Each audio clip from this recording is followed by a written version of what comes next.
Nama saya Dwi Pramudia Sitanggang, NIM H1A119141.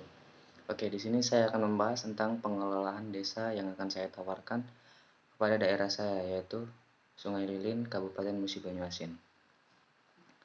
Berdasarkan karakteristik rumah tangga miskin di Sungai Lilin, dapat dikemukakan bahwa kemiskinan yang terjadi terutama disebabkan oleh satu, rendahnya kepemilikan aset atau faktor produksi seperti sawah, ladang, atau tanah kering, hewan ternak, dan lain-lain. Yang kedua, rendahnya kualitas sumber daya manusia. Yang ketiga, pekerjaan utama hanya sebagai buruh tani dan pekerjaannya tidak menentu, serta tidak memiliki pekerjaan sampingan. Yang keempat, jam kerja yang relatif rendah.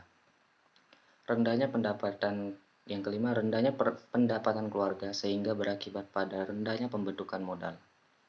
Yang keenam, memiliki keterampilan atau keahlian tertentu. Yang ketujuh, sebagian besar masih bergantung kepada pemerintah dan orang lain. Yang kedelapan, tidak memiliki akses langsung terhadap sumber informasi, baik televisi maupun radio dan lain-lain. Yang kesembilan, tidak memiliki akses terhadap sumber permodalan formal.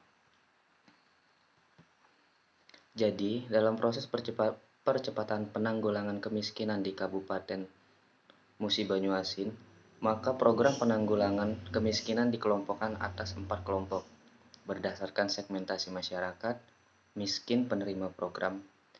Keempat kelompok tersebut mengacu pada kelompok program penanggulangan kemiskinan secara nasional sebagai berikut.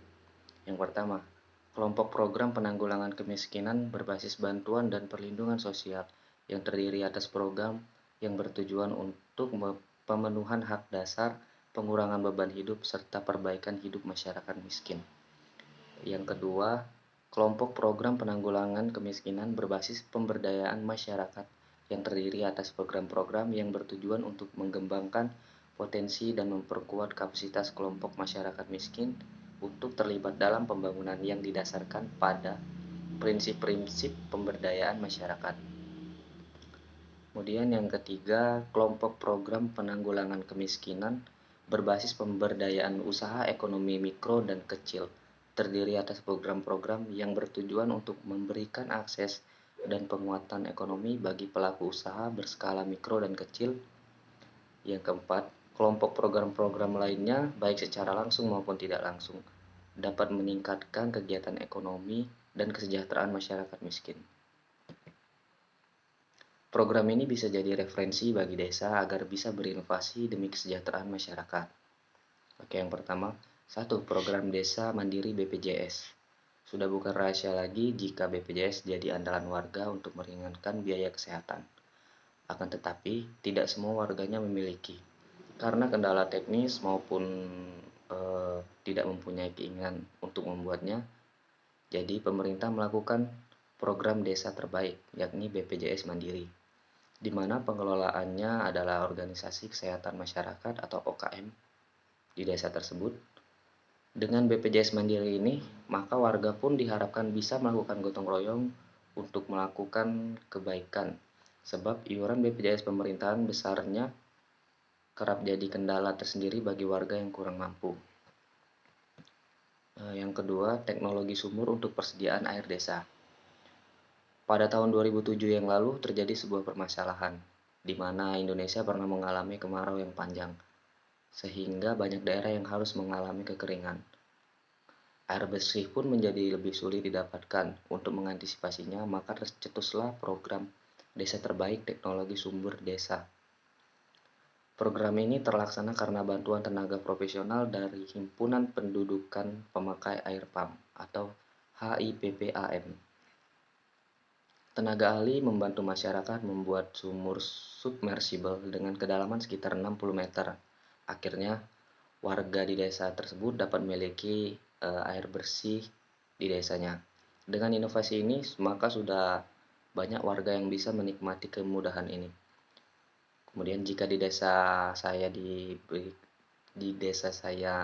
mendapatkan teknologi ini, maka desa ini akan lebih mudah untuk mengakses air bersih pada saat musim kemarau. Yang ketiga, pembangkit listrik tenaga mikrohidro untuk mendukung fasilitas penerangan